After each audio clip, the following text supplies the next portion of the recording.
It is December 24th, Christmas Eve of 2012, and I'm standing here at Spangler Spring on Culp's Hill at the Gettysburg National Military Park. And today's video is going to be on a secret of the battlefield of Gettysburg, more specifically the Al or Al Coble Rock. Before I do that, I want to give you a little bit of background of this area on July 2nd. This little glade here surrounding the spring had been a picnic ground. On July 2nd, 1863, soldiers came into this area with their axes and stones, and they built a lot of breastworks due to the battle had started the day before. They built breastworks of logs, rocks, dirt, leaves, anything they could get their hands on to build up a wall. They extended from here to about 1 mile north to the top of Culp's Hill, which is in that direction. Now, late on the night of the 2nd, the Federal Army was ordered to assist with the crisis near the Peach Orchard and Little Round Top, which is in this area. In their absence, Confederates belonging to Ewell's 2nd Corps crossed Rock Creek and occupied a portion of the breastworks. About midnight, Union soldiers returned to find much of their trench line in the enemy hands. Around 4 a.m., the battle along the breastworks here began, and for the next several hours, the two sides struggled to dislodge each other. About 7 o'clock in the morning, two Federal regiments positioned across the meadow behind me over here. The 2nd Massachusetts, 27th Indiana. They were ordered to take the breastworks on the wooded slopes in front of us in this direction here. Obeying the order, they charged into the fire of well-concealed Confederate marksmen. Of 655 Federals engaged, 242 of them were killed. Now, in this area was a regiment, the 1st North Carolina, and there was a member of that regiment in Company E named Augustus L. Coble, and that's what today's lesson is on. It's in the Al Coble or A.L. Coble Rock. I'm going to show you how to get there because it's off the beaten path. Not many people know how to find it or have even heard of it. From Spangler Spring, we are simply going to walk up Slocum Avenue in this direction. And this rock is actually a piece of diabates granite material forced up through the earth about 2 million years ago, and it's a part of what we call the Gettysburg Sill. If you were to fly over the Gettysburg battlefield in an airplane, you're going to find a sill of rocks. It's about 500 yards wide, several miles long. We're passing the 1st Maryland Potomac Home Brigade Monument now. And then what we're going to do is we're going to go to the right of this breastworks wall down here toward this group of rocks. The 27th Indiana Monument, for reference, is over here. You're going to see this little walking path. Be careful. And then back over here, you're going to see a set of rocks. You want to look for the rock that looks like it's been quarried away in the middle. In front of us, you'll see it. And actually, I already came up here earlier and marked the spot. It can be very hard to see. However, I got a little twig and marked it. And you'll see down here where it says A.L.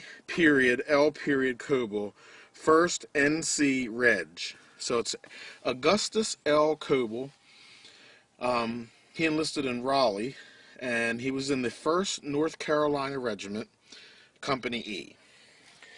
And this is very, very close, if not the exact spot, that the 1st North Carolina was engaged. And again, standing on top of this rock, you're looking at the Massachusetts Regiment and that Indiana regiment directly in front of us in the distance, with this meadow here. During the battle, McAllister's Mill would have been in this area, and just beyond those tree line here is Wolf's Hill. What is not debated is that the 1st North Carolina was engaged in this area, and that Al Coble fought in this area. When I mean Al Coble, I mean his initials. It was Augustus Coble. That is not debated amongst historians whatsoever. What is debated was when this particular rock carving may have been carved. A lot of people believe and hold to the fact that it may have actually been carved on the night of July 2nd into the 3rd of 1863 during the battle. Though that is possible, it is probably unlikely for a rock carving to exist now for 150 years. It would have to be rather deep, in my opinion. It would have to be carved very deep. And whether a private Union soldier fighting during a battle would have time or permission to carve his name in a rock, and it to be deep enough where it would last 150 years later is very questionable. It is more likely and more probable that that carving was done during the 1938 reunion, when Union and Confederate soldiers came back here to Gettysburg to dedicate the Eternal Light Peace Memorial. We do know that Augustus Coble did return here, and if he returned here to the battlefield, most likely he probably, during the weekend, returned to the spot where he fought.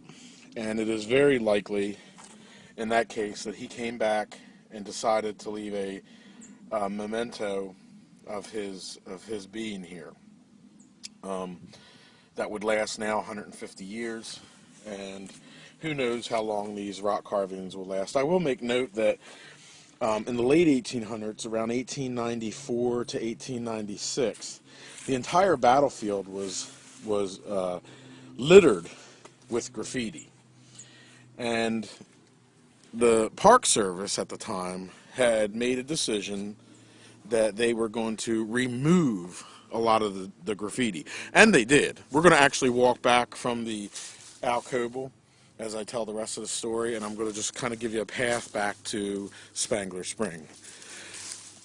As they began to remove a lot of these graffiti and rock carvings, about 80% of them were removed. The reason they didn't remove them all is very simple. They didn't find them. That one's very well hidden. There's others that are very well hidden. Most of the ones that were not removed were either because they were significant, of some type of historical nature, or they just simply weren't found. Al, or Augustus L. Cobles, was not found, being in the type of spot it was in. So it remains for us today as a memento of the battle, of the service of Augustus L. Coble, and of the 1st North Carolina Regiment's position at the Battle of Gettysburg. This has been Secret to the Battlefield, December 24th, 2012, Christmas Eve, and we are standing here at Spangler Spring.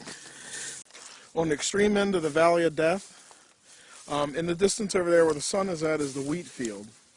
And this is a part of our Secrets of the Battlefield series, and we're going to do a video today on Captain David Atkinson of the 140th Pennsylvania. David Atkinson was the captain of Company C, and during the battle on July 2nd, he advanced across the wheat field to a stony hill, and he and many of his soldiers were killed in the battle. And his body was drugged to this edge of a woods and given a temporary grave. And someone inscribed an inscription at the site of where he was buried at. And we're going to go ahead and take a look at that today.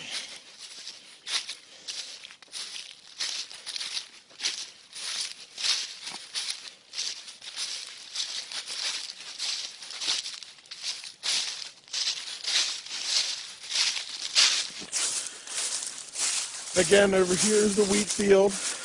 Beyond is Devil's Den. And then in the distance, you can see Little and Big Round Top. Over here in the edge of the woods is the boulder where Captain David Atkinson's body was buried temporarily, making a temporary grave site. And then someone inscribed on the boulder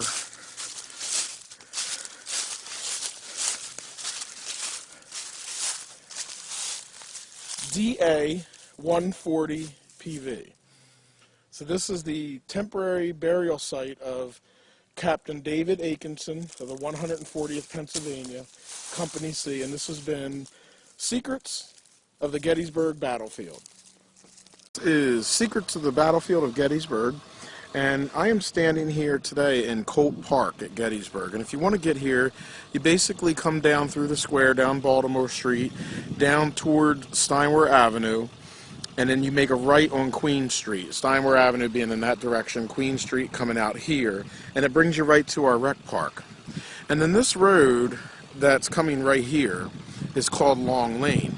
And Long Lane is the name of a modern road, but it's also the name of a historical road that not many people know about or aware of. And the reason this road kind of comes to this angle and then bears off that looks very strange, and then up there it dead ends. But the thing that's the secret about this road is back in 1863, this road did not bend here. It actually came down and sunk into a depression. Gettysburg residents in 1863, behind their houses, they didn't usually have enough room for a garden. So what they would do is they would plant and rent out little lots of garden in an area today which has become Pickett's Charge.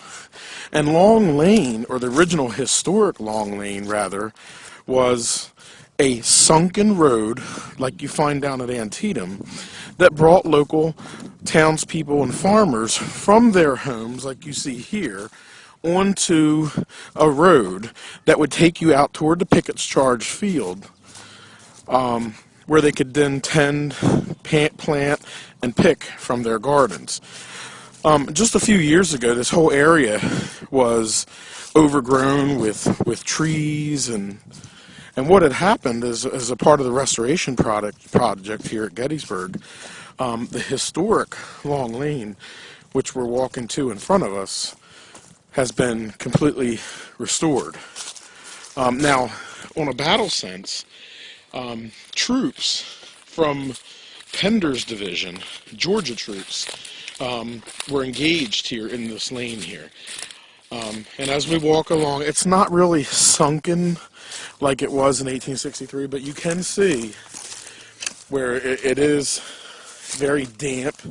So it does have a little bit of a sink to it. But this is the historic Long Lane, and if you were to walk the entire lane, it would go right out to the McMillan House and McMillan's Woods in the distance. And of course, just over to the left is the scene of the famous Pickett's Charge. So this has been Secrets of the Battlefield of Gettysburg. And it's basically the Gettysburg Sunken Road, or the historic Long Lane, which troops from Pender's division, Georgia troops from Pender's division, were here on July 1st and 2nd, 1863. This has been Secrets of the Battlefield of Gettysburg.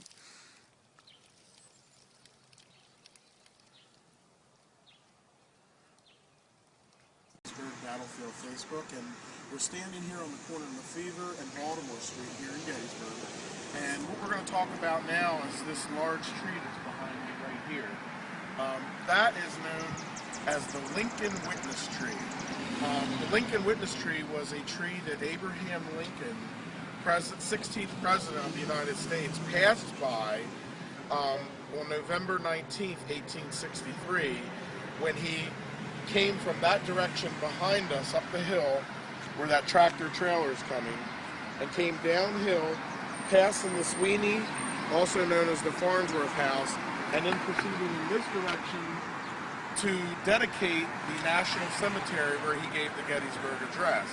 And this large sycamore tree here is not only a witness tree to the Battle of Gettysburg, but it was also a witness tree to the parade procession that passed by here on Baltimore Street.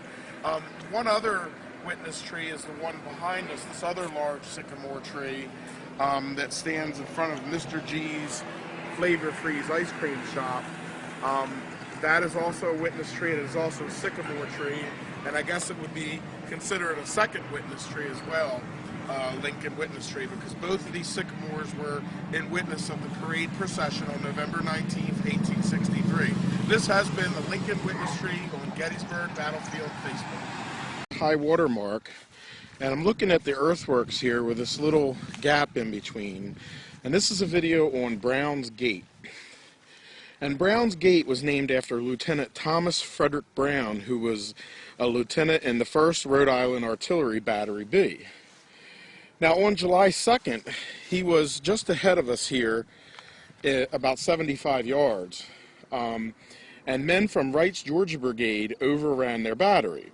And while he was trying to withdraw his guns from the property of the Corridori farm, which is here in the distance, he was wounded as he came through this area on the works. When you see the works here, it kind of comes to an end, and it's vacant here, and then it starts up again. And that's thus the name Brown's Gate, named after Lieutenant Brown. He was trying to withdraw his guns from the Corridori property through this little narrow space here in the wall just near the copse of trees when he was wounded. Now on July 3rd, the battery was then under the command of Lieutenant William Perrin, and it was nearly destroyed. And it was again asked to fall back. Now, in the distance, Longstreet's chief of artillery, Alexander Porter, seen this battery take a direct hit in the gun, and then another hit the wheel of the carriage, which at that point made the gun topple over. Porter believed that Union batteries were being torn off the ridge as he had planned. When in actuality only a few were. Most of the shots were being overshot into the distance near Meade's headquarters. So basically, Battery B, the 1st Rhode Island Artillery, as Porter looked through his glasses thinking that they were being destroyed and all the other Union batteries were being destroyed, that's basically what initiated what we know today as Pickett's charge, because it was shortly after Porter seeing that he ordered the barrage to stop and the infantry assault to begin. This has been Brown's Gate on Gettysburg Battlefield Facebook.